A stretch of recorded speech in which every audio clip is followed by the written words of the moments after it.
32 साल पहले भाजपा ने दिल्ली में पहली बार अपनी सरकार बनाई थी। 5 साल के कार्यकाल में 3 सीएम बदले थे। उसके बाद राष्ट्रीय राजधानी दिल्ली की जनता ने भाजपा को सत्ता से बाहर का रास्ता दिखाया और तब से अब तक भारतीय जनता पार्टी की सरकार दिल्ली में दोबारा से लौटकर ना आ सकी। अभी तक भी दिल्ली की सत्ता पाने के लिए भाजपा ख्वाब देख रही है, लेकिन आखिर 5 साल के कार्यकाल में 3 सीएम भाजपा को क्यों बदलने पड़े? आज इस खबर के माध्यम से मैं आपको पूरी जानकारी दूंगा। मेरे साथ लास्ट तक जुड़े रहिएगा।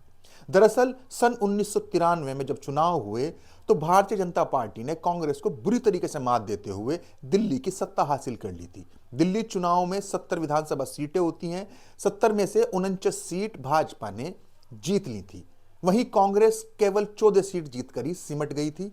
जनता दल के हिस्से में 4 सीट और बाकी की 3 सीट निर्दलीय उम्मीदवारों ने जीत ली थी।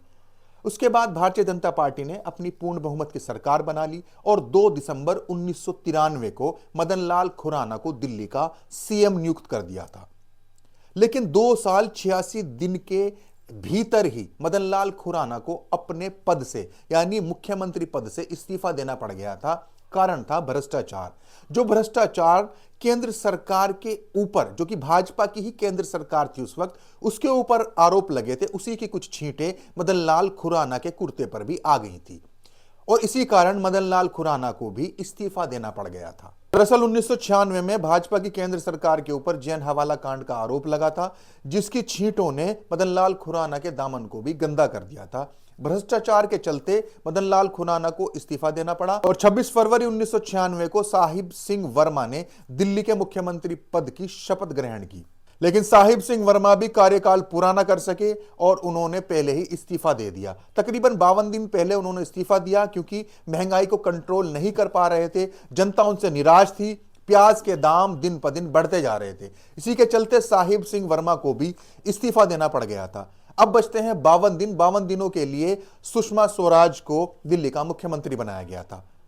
उसके बाद फिर सत्ता परिवर्तन हुआ और 1998 में जब दोबारा चुनाव हुए तो कांग्रेस ने भारतीय जनता पार्टी को बुरी तरीके से पछाड़ते हुए दिल्ली में 52 सीटों के साथ अपनी सरकार बना ली थी। भाजपा 15 सीटों पर सिमट कर रह गई थी। कहां पिछले चुनाव में 49 सीट और कहां दिल्ली की जनता ने उसको केवल 15 सीटों पर ही सिमेट कर रख दिया था। 1998 से लेकर 2013 तक दिल्ली में कांग्रेस का शासन रहा। 15 सालों तक शीला दीक्षित दिल्ली की मुख्यमंत्री रही। 2013 में केजरीवाल ने एंट्री की और फिर तब से अब तक दिल्ली के मुख्यमंत्री अरविंद केजरीवाल थे। कुछ महीने पहले ही उन्होंने अपने पद से इस्तीफा दिया और दिल्ली की मुख्यमंत्री इस वक्त आम आदमी पार्टी की आतिशी मरलेना है। लेकिन अब बात करते हैं इस बार भगवा दल की। भगवा दल इस बार बिना किसी सीएम के चेहरे के चुनावी मैदान में उतरा है और राजनीति के चाणक्य कहलाने वाले केंद्रीय गृह मंत्री अमित शाह ने इस पूरे चुनाव प्रचार की बागडोर अपने हाथ में ले रखी है।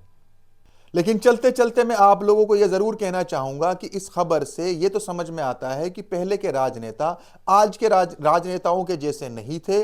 वो सत्ता के इतने लोभी नहीं थे। अगर उनके ऊपर भ्रष्टाचार का आरोप लगा तो भी उन्होंने सत्ता को छोड़ दिया, सीएम पद त्याग दिया, इस्तीफा दे दिया। और अगर वो महंगाई को नहीं रोक सके, रोकथाम नहीं कर सके, अगर प्याज के दाम भी बढ़े तो भी उन्होंने अपने पद से इस्तीफा दे दिया। आज के नेताओं की तरह नहीं कि वो ये कहकर टाल दें कि मैं तो प्याज ही नहीं खाती।